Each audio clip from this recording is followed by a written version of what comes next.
The world is changing at unprecedented rate. Back in the 1930s, S&P 500 companies would expect to last 75 years, i.e. forever. Today, that's down to 15 years. And unbelievably, in 15 years' time, it's down to 5 years. That's nothing. And that means most S&P 500 companies in 15 years' time will be disappearing and failing, or merging and succeeding.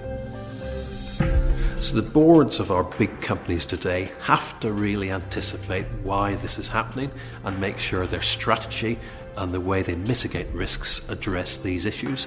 Otherwise they'll fail, which will be terrible, but the successful ones will have unprecedented value for their shareholders, and that's going to be incredibly exciting.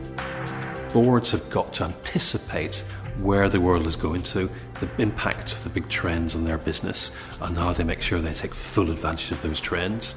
And with that is they've got to take a risk judgment. Do they go into emerging markets? How do they deal with the different technologies that impact their business? And really think strategically about how to turn risk to advantage and not treat it as a back office tick box exercise.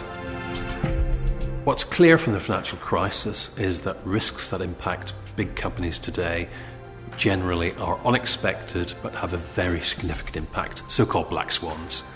Now, the trick with black swans is not necessarily to anticipate them, to make sure when they happen you deal with them really quickly and effectively. You've got your legal, your PR, all those things aligned so that you know what to do when something bad happens. Best way of planning for that is scenario planning. Just like the military did in the Cold War, companies need to do this in this new risk war we're in today. Successful companies anticipate something going bad, and therefore if it does happen, they're ready to deal with it there and then. All of this might sound very complex and difficult. Of course it is.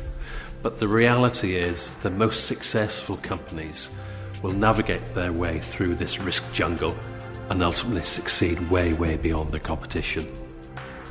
Bottom line, of course, is turn risk to advantage.